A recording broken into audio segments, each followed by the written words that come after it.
Welcome, everyone. We're diving deep today into something we hear about all the time, DEI.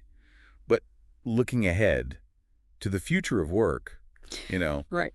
what does it actually look like in 2030? Yeah, that's the big question, right? Beyond all the buzzwords. And that's exactly what this report, The Future of Work, tries to figure out, especially in Part 5. Right. DEI in 2030. Progress or pretense?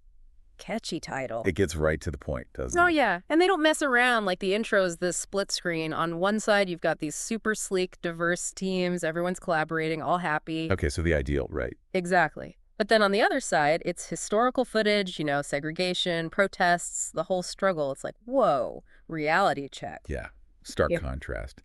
So the report dives into the business case first, which we all know is strong. But I was blown away by this stat, from McKinsey no less. Companies with diverse leadership, 35% more likely to outperform their peers. That's huge. Undeniable, really. Makes you wonder. Hold on, I was going to say, if it's that clear, why aren't we seeing more progress? The report says, even by 2030, 80% of global leaders are still white men. Yeah, it's like, are we really committed or just talking a good game? And it's not just the top either, right? Black workers, only 3% of senior VP roles in Fortune 500 companies. Yeah, that's dismal. Women still making 82 cents to the dollar. LGBTQ plus employees, twice the turnover rate. It's like, come on. It highlights that tension the report keeps coming back to. Progress, but then this pretense, like companies know they need diversity, but That they're not really walking the walk. yeah, haven't cracked how to actually be inclusive. Deep-rooted stuff.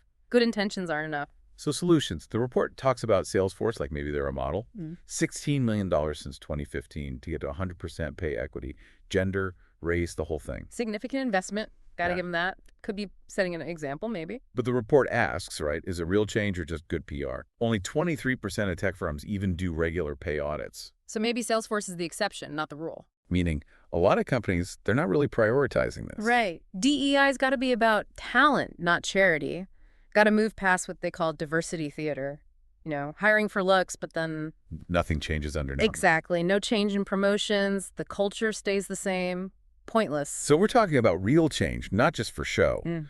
But how do we get past those surface level things and deal with the systemic stuff, the root causes? That's where it gets interesting. The report argues DEI isn't just about looks. It's about tackling those systems of power, the privilege that creates these inequalities in the first place. Like, they call it diversity theater when companies just hire for appearances. But it don't actually change anything. Yeah, no deeper change, promotions, the culture itself. So it's not enough to just talk about it. You got to walk the walk. Exactly. But how do we move beyond those surface things and really tackle the systemic problems? Where does technology fit into all of this? Can AI help us make workplaces more equitable? Or is it just another way to, perpetuate bias? That's a really important question, and the report actually grapples with that. On one hand, there are companies using AI, like Pymetrics. They're trying to make hiring bias-free, focusing on skills and traits, not demographics. Okay, so what you can do, not who you are. Right. But there's a catch. The report reminds us about Amazon. They had this AI recruiting tool, but it actually ended up discriminating against women. Oh, yeah, I remember hearing about that. Turns out it was trained on biased data. And the report makes this crucial point. AI doesn't erase bias, it automates it. So if the data's messed up, the AI just makes things worse. Exactly. Garbage in, garbage out. Right. That's why diverse teams are so important when you're developing these AI solutions. And you've got to constantly audit the algorithms, make sure they're fair. We can't just assume technology will solve everything. So we've talked about diversity theater, the potential problems with AI. But what about the people actually working in these companies? What are they demanding in 2030? Well, the report suggests employees are getting a lot more, aware of DEI issues. They're not satisfied with empty gestures anymore. They want real change. And they're holding their employers accountable. They're not just waiting around for things to get better on their own. Nope. And they're pushing for a more intersectional approach, recognizing that race, gender, disability, class, it's all connected. You can't address one without the others. That's where performative allyship comes in, right? It's not enough to just say you support DEI. You have to actually do something. Yeah, it's about walking the walk, not just talking the talk. The report talks about this guy, Jamal, a non-binary software engineer. They have a chronic illness, and they talk about how, symbolic actions are nice. But what they really need is concrete support, like flexible work arrangements that take their health needs into account. It's a great example of how DEI needs to be tailored to individual needs. One size doesn't fit all. Sounds like we're moving towards a more personalized approach, where companies are actually adapting their policies and practices to fit their employees' needs. Exactly. The report calls it customized inclusion. It's about realizing that everyone's different, and what works for one person might not work for another. So things like neurodiverse workspaces, mental health days, caregiver support, recognizing that people have unique challenges. Right. And to scale these initiatives, you need a real shift in how companies think about productivity. It's a big change. That makes sense. Yeah. Are there any companies that are doing this well, like leading the way in this customized inclusion thing? There are. And that's what we'll be exploring in the next part of our deep dive. We'll look at some real-world examples of companies that are getting it right and talk about the challenges and opportunities that come with this new approach to DEI. Can't wait to hear more about those. So we've talked about how DEI needs to be more personalized and how companies need to change the way they think about things.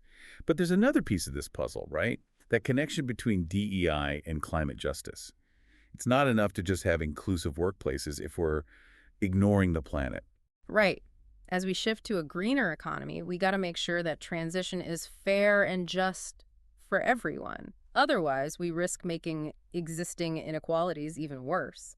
The report makes it clear you can't separate these things. They're all connected. But how does climate justice fit into this whole DEI conversation?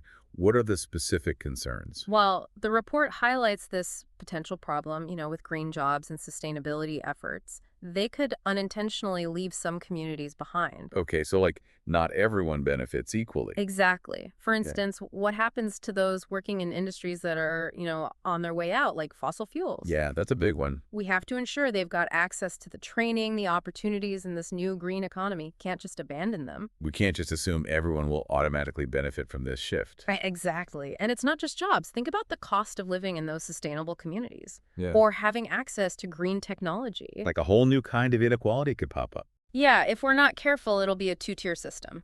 Only the wealthy can afford to live sustainably. So green jobs aren't enough.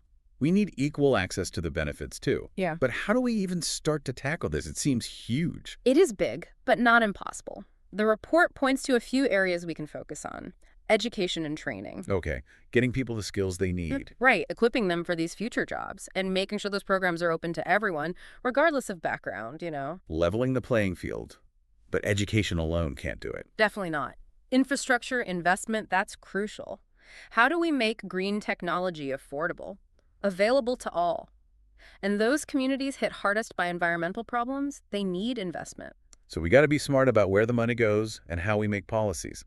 Can't just leave it to the market to figure out. Absolutely. That's where DEI and climate justice really intersect. We need to be thinking about equity on every level, from individuals all the way up to entire communities. Making sure those benefits are spread around, no one left out.